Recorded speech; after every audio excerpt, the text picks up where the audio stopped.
Sure, the United States beat regional rivals Canada 3-1 in San Jose, thanks to goals by Julie Ertz, Alex Morgan and Carly Lloyd. And, yes, this was neither an Olympic nor a Women's World Cup year, meaning that nothing the defending world champions did or didn't do was enormously consequential. The way it works now, with the World Cup and Olympics falling in back-to-back years and World Cup qualifiers, such as they are, coming the year before the World Cup, the first year in the new cycle, like 2017, is the least important year. Yet it was also a sobering year. By no means were things as dire as on the men's side. The men failed to qualify for the World Cup for the first time since 1986, precipitating an existential crisis that could elect a new U.S. soccer president and alter everything we do at every level, or at least cause us to reconsider things. The team, plainly, needs a total rebuild now that it won't play in the sport's capstone event for at least half a decade. And they probably need more than that, a top-to-bottom rethinking. The women, however, have been rebuilding for a good 2 years already with plenty of promising young sparks. Winning the 2015 World Cup gave head coach Jill Ellis the mandate to cycle out the entrenched generation of veterans and build a modern team in her vision. It didn't even matter that the U.S. women bombed at the 2016 Rio Olympics, crashing out to Sweden in the quarterfinals on penalties, their worst ever performance at a major tournament. Ellis has her share of critics, but her job security seems considerable.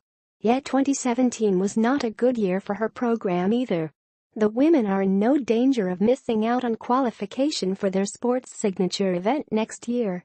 And chances are good that not everything will be set right by the time the World Cup rolls back around in France in 2019. But the U.S. women hosted 2 international events this year, the She Believes Cup and the Tournament of Nations, both of which are U.S. soccer inventions to formalize, and probably monetize, the raft of friendlies the Americans play anyway. The 14-round robin format in both tournaments drew strong opponents with the promise of 3 good matches. In spite of historically dominating such unofficial tournaments, the She Believes Cup was held in early March. The Tournament of Nations at the turn of July to August, the Americans won neither event. At the first one, in fact, they lost back-to-back games for the first time in well over a decade. They even placed last.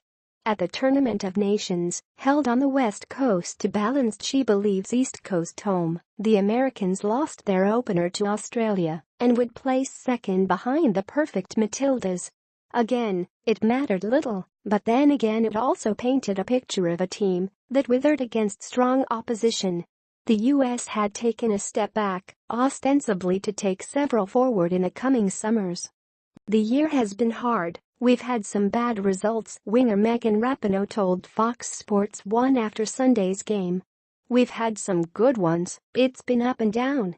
The Americans fairly dominated Canada on Sunday, but it took a late surge to put the game out of reach after Janine Beckie had equalized for the visitors after the intermission. In a physical game, the Canadians must have kicked as many shins as soccer balls. The U.S. didn't build out its lead until the very late going. Rapinoe's sharp cross to the near post, where Ertz nodded it home, gave the world's top-ranked team a quick lead over the 5th-ranked Canadians. Staggeringly, it was Ertz's 6th goal in 8 games and her 14th U.S. goal overall, even though she's played most of her national team career as a defender or, more recently, as a holding midfielder.